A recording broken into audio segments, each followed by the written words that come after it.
Okay, I want to do a quick video on commenting on inflation yet too, because of the issue that's been coming up in recent times here, especially the last few days, last several days. Inflation is really taking off on several different items. It's not totally across the board like a true hyperinflation would be, okay? But it is definitely affecting a lot of things that a lot of people use a lot, so they're feeling it a lot, okay? And so the issue is definitely there. The bottom line is that the American Federal Reserve has a dual mandate since the late 1970s of full employment at low inflation. It's so-called dual mandate. Okay. The point is most other central banks have officially a mandate only for low inflation. They have unofficially assumed a mandate in the meantime for full employment as well. But the Fed has a formal mandate for full employment at low inflation. Normally it emphasizes the full employment part. Inflation is getting high enough that it's starting to think it has to deal with the high inflation part. Okay, part of the reason why this is coming up is because the next Fed meeting is next week. They happen every 6 weeks. Okay, the ongoing monitoring of the economy, and so the Fed is kind of emphasizing that it needs to put the emphasis on inflation for the time being. Okay, here is the problem, here is the rub, and some people have alluded to it already in the media, that as they basically put it, the Fed is going to have to walk a very fine line trying to make both of these things happen at the same time. That speaks to what I've been saying all along, which is that in the long run, which is something the lawmakers back then when they passed the law didn't take into account, in the long run, it is impossible to maintain full employment and low inflation at the same time. You will end up with one of two things, and I'll briefly deal with the scenarios in just a moment. They are not complicated, but you will end up with one of two things. You will end up with either a high inflation or a deflation. Deflation is actually even worse than high inflation. Okay. The point is that the bottom line is that if you push hard enough to try to keep full employment going, like the Fed has been doing, especially during the virus times, okay, there will be enough money sloshing around in the economy eventually that you will end up with higher inflation. Now, the part supplies problems and all of that didn't help the matter either. That exacerbated the problem. But be that as it may, something was bound to come along eventually to upset the economy and either result in a deflation, which the Fed has been fighting against for years already to try to prevent that from happening, in part because deflation is ultimately bottom up, which means that once it really gets going, the central bank has no control over it anymore. They full well realize that, so they try to make sure it doesn't happen in the first place. Okay, or if they push hard enough to make things happen, which is what they've been doing, in part to try to compensate for that, they end up with a higher inflation instead. That's exactly what we ended up with. It's all ultimately borrowed money. This is not ultimately cash. Almost all the money originally goes out as loans from banks, so the money is debt-based, okay, and which eventually saturates the economy and the system with loans, which was pretty much where we're at in the meantime. But the point is that with regard to the inflation thing, simply push so much money in that form out there in the meantime that they're generating inflation, consumer price inflation, despite the fact that most of the money is loans, okay. So now they're finding that they have to try to deal with that. Now one of two things is going to happen in the process, okay?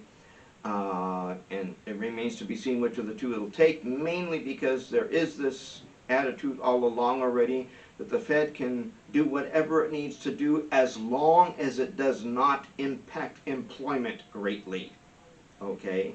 Keep the economy going, keep the economy going, keep the economy going. Don't do anything that might result in a recession. Here's the problem, okay? If they raise interest rates enough to dampen inflation, they are likely to cause an economic downturn. If they choose instead to try to avoid that, the inflation will take off enough eventually that the inflation itself will cause a recession and decrease in employment, okay? But if they let the inflation go far enough to do that, because of choosing not to fight it actively enough to tamp it down, they're likely to end up with an even worse situation. Moreover, the overall second scenario is that because it's a debt-based economy, ultimately they will end up with a massive deflation. Because the bottom line is, it is impossible to keep an economy going forever. Okay? It is impossible to maintain perfect or ideal conditions forever. That's simply not how the world really actually works. Okay? And so eventually you will get to the point where it's impossible to keep the even conditions going. So if you try to push against that, you will generate a high enough inflation that ends up being a problem for the economy, which is what we're dealing with right now and in the very near term future. Okay? And if things go on long enough, the upset will be enough that we will end up with a deflation, ultimately a hyper-deflation. Okay? We could end up with the inflation and then a hyper-deflation at the rate things are going. In other words, end up with both, just not at the same time. The ultimate end result of a situation like that is a hyper-deflation, for reasons that I won't go into the details of right now. They aren't terribly complicated, but it's probably worth a separate video to describe that if people want to know the process, the dynamics of how that happens. Okay?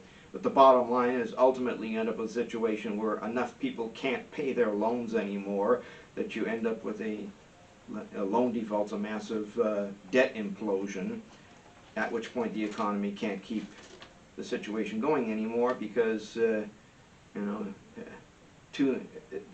when the debt implosion happens, enough people won't have enough money to buy goods anymore, that the people who are providing those goods don't have enough income coming in anymore that they themselves can keep going, so they don't keep going.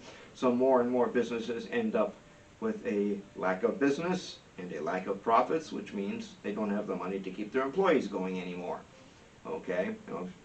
If it's an inflation, ultimately it just ends up being that the prices are so out of whack to the upside that the businesses can't really keep going anymore. It's kind of the same dynamic, just a different at the detail level. The result ends up being more or less the same in terms of employment. Okay? So the Fed is going to have a really tough time making this happen because gradually over the years and decades, increasingly, they have boxed themselves into a corner relative to being able to try to keep full employment going at the same time as low inflation. That basically isn't working anymore, and they're going to have a very tough time in the future making it happen, increasingly so. Okay, it's only a question of time before that'll fail, and the national debt exponential plays into that as well, because that's part of the dynamic that leads into the debt implosion under the circumstances in terms of how far they've taken it here in this country in the meantime in the United States. Okay? Because when the national debt goes exponential, by definition you're going to have the debt explosion at the government level, and believe me, the economy will not take kindly to that. It will not react well to that. Okay?